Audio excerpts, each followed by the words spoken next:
lot harder. So this matchup is, at least from Marth's perspective, it's all about down tilt and forcing Fox to commit to pick an option that doesn't lose to down tilt basically. Because down tilt controls ground space incredibly. And I think we are about to hop right into the match. It's FOD first. All right, no worries. And we see those down tilts, the Nair's already coming out. Okay, and an up B. Okay, the up B is probably panic. Yeah, all right. There's probably a little bit of top player privilege going on, but sorry, the up we'll see how it goes. Good up tilt. So I guess he lost a double jump somewhere in there. That was an interesting try. Yeah. So the reason why you probably don't want to fair right there is just because rising fair is a good option. Don't get me wrong. But if you're too close and you get a weak hit, Fox can hit you before he can do anything else. So that was a little rough. This looks like a bit of nerves for the Marth. Oh. Yeah. This is nerves. This is the game one nerves. You can probably see it here. Tries to look for the grab, but gets there. Okay, that's good. Good tech. So you can see like Espi not committing to anything, and he decided to choose side B to recover instead, which I think is a little like, it's not guaranteed, like it's not good, but it's also like you want to keep your opponent on toes. Good CC from the Fox.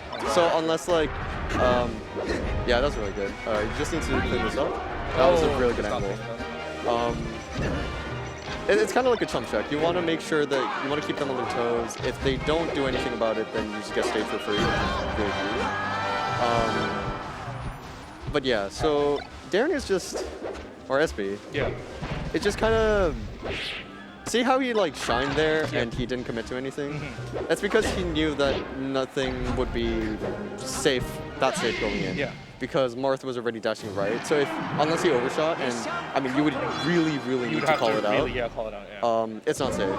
So after he shined him, he just kind of went back to the left and just kind of go like, okay, we're going to replay neutral. So that was good. That was really good. So we have game 2 going IFD, a classic pick from Marth.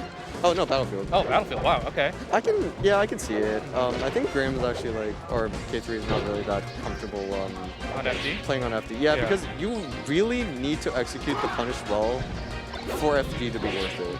And like that kind of practice, like you need to practice a lot because there's a lot of counterplay on FD. Where did you go? So that was good. So what Kay3 did was that he ASD down, so he didn't get pop up after that move hit. And he just stood there not doing anything because he wanted to see what Espi was going to do on a reaction.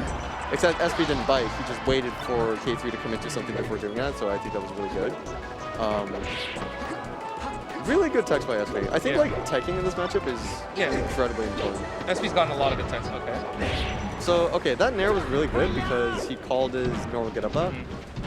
But Espi like figured that was going to happen. Great punish. Yeah, really good. That's unfortunate. That's really unfortunate. Thought he would go for the ledge there. Marth does get that for free. Yeah. So going to ledge as Marth is actually kind of, it's iffy. It's iffy because the reason why is because like Marth coming off a ledge does not have that many options. Yeah. He only has 2 invincible ones, like fully invincible, which are ledge dash roll and ledge dash jab, I think. And anything outside of that is not a risk. Yeah, it's a risk. But here's the thing, Fox is invincible.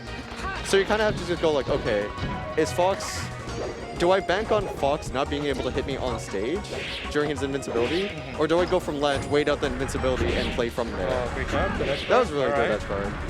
Just F smash? Oh. Does he get it?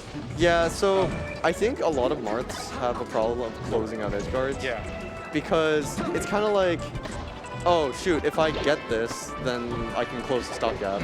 And I think that pressure gets to a lot of people. Yeah, there's a lot of nerves there. Oh, tries to go so that was unfortunate. He is doing the hack dash with Marth, so that's He's biding his time. Yeah, I think like when Marth is the ledge, he just has to be patient and just like wait for Fox to do something. That was good. Espi messed up a little. He ran off stage. Took an unnecessary risk. Yeah, he took an unnecessary risk. In a Marth matchup when he does not need to. A very scary thing indeed. Oh, okay. Don't know if that was intentional, but did not work out well for the Marth. Yeah, that's probably unintentional. I think he just misjudged the forward momentum from dash and accidentally fell off. He's opening with a lot of fairs early in neutral against his Fox. With Marth? Yeah, with Marth. Yeah. The thing is, Fair is risky because unless you time it perfectly and get the tipper, You can probably get crouch cancel, right? not even crouch canceled. Like sometimes, like the move is just so weak that Fox can fall out of it and he's close to you, And then he just presses retaliates. advantage through that. So. And all Fox wants to do is match up and just get close to the mark. Yeah. So Lots of actually, hug. really fun fact. So if you're Marth and you're recovering and Fox is getting he's doing the Marth killer, which is just to light shield and like roll out to the ledge and light shield and just like let Marth hit. That's 2 for Espi. Yeah, that's 2 for Espi. Like Marth, there's a lot of stuff that he can do outside of that. So Marth can, first of all, he can like up B to avoid the light shield and just grab ledge. And that's really hard to space. It's really hard to space. So most people, what they do is they just accept the fact that they're going to get Marth killered on and up B onto stage. And then around 100%, what you can do as like kind of like a check on if they can like cover it is you can AMS attack. Okay. So you up B on stage, and then they would back air you, presumably. And then you can AMS attack it. And if they're not ready for it, then you can grab ledge for free. Only if you fast fall, if it's high percent. But if Marth is around 50 or so, then what you can do instead of AMS attacking, because technically it's not like perfect, it's not the perfect option because they could just react and hit you still, it's just slide off.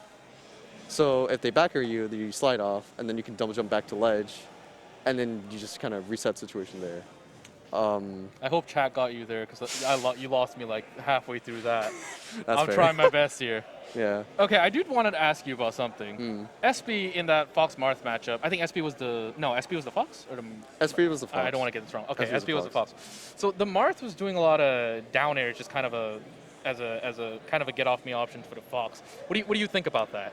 So I think using downer is really risky because there's a lot of, out of all of Marth's aerials, it has the most landing lag, even L cancelled, because it only halves it.